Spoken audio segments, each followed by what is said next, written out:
Okay, our vocabulary for today, we have six words or phrases. One I'm going to use as the vocabulary word or grammar of the day for the Pounding Club. All right. The grammar of the day that you use, if you can use it in your discussions or anything that you're explaining later, and then we'll pound the table and cheer you. And at the end of the class, I'll announce who was the most successful using the word of the day. So first we have pushback. Pushback is to delay something until a future time or postpone something. The example says the professor will push back the deadline of the term paper. I think in this article, it's talking about pushing back as in to fight for yourself or stand up for yourself. Push back a little bit. Because it's talking about you push back trying to get a higher pay. So next is incremental. Incremental is a gradual or a small rise or increase by regular degrees or measurements or additions. So Sally decided to quit her job because she could not wait for the incremental salary increase the company offers. A lot of times companies in the US will offer what they call a standard raise, where your raise is based on the rise in the cost of living. So there's a percentage in the cost of living that rises just a little bit. So you get only an incremental raise every year, maybe just 3%, 4%, something like that. Number 3, compound, to put or add together. This is used in a lot of financial loans, or if you're trying to save money, you'll have a compound rate. The example is, after many years, all her hard work will compound, and she will enjoy the fruits of her labor, meaning all of her results will add up, and enjoy the fruits of her labor is to enjoy all the hard work that she put in, or enjoy the results of the hard work. Number 4, repercussion, an indirect effect, influence, or result that is produced by an event or action.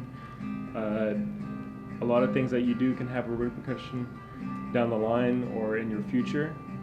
So it can be anything from how you treat someone in your past and how that affects your relationship in the future. If you treated them well, obviously your relationship in the future will be good. But if maybe you didn't treat each other that well, the repercussion would be the relationship was affected by that in a negative way, usually. Is it different to side effect? It's a little bit similar to a side effect, except this is a little bit more indirect. So it's more of an influence.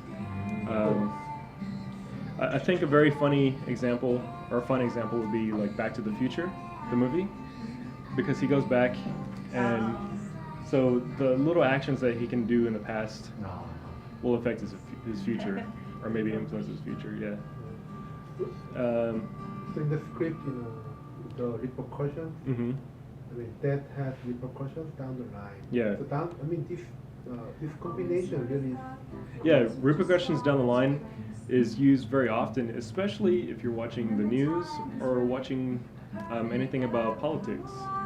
So right now, there's a lot of fighting in Syria. So the opponents to Obama, maybe the people that don't like Obama, the politicians, they will say, if you don't take action in Syria, there will be repercussions down the line. Meaning, maybe you will regret this, okay? So, the same thing with a few years ago when the U.S. went to fight in Iraq. So there were people, the politicians that were the opponents, who were opposite of the Bush administration, would say, going to Iraq is wrong and will have repercussions down the line, meaning that we will regret that. Yeah, so they had some their actions had influenced what had happened after. Next is resonate.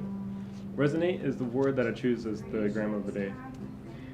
Resonate is to correspond closely or harmoniously, meaning it was very effective and very well-meaning to you. A lot of times if you go to like a speech, if someone gives a speech at maybe a church or at a work meeting or a coach for like a team, and they give like a really good speech and you feel it. You feel like more energy and maybe it influenced you. Yeah, very encouraged and touched by it. It resonated with you. So a lot of times when you hear a good speech like that, you go and shake their hand. What you said really resonated in my head. That really resonated with me. So that's a way of saying that really touched me. That was a very effective speech. This is something that you feel a lot of passion about usually. So that's my word of the day. Yeah, resonate. Mm-hmm. And the next is go down to something, which is to, well, in this example it says to decline or diminish to some level. If you don't stop smoking, the condition of your lungs will go down to something worse. Actually, this is different than what they use in the article. Go down to something in the article just means the main idea about this is what this goes down to. It's just the main idea. However, I have here, it says to decline or diminish, which you can say that like if someone makes an insult to you, says, "Oh, you're so dumb," you can tell that person, "I'm not going down to your level." Meaning, I'm not going to go down like that. Literally going down. Yeah. So in this article, it means to. It's about the main idea. Focusing on. Yeah, focusing on. Mm-hmm. So. I'd like to encourage you to use the word resonate. When you use it, we'll all pound the tables and we'll encourage each other to use it. Yeah. What was the word of the day? Resonate. That's Resonate, and the expression of the day is get your feet wet. Mm-hmm.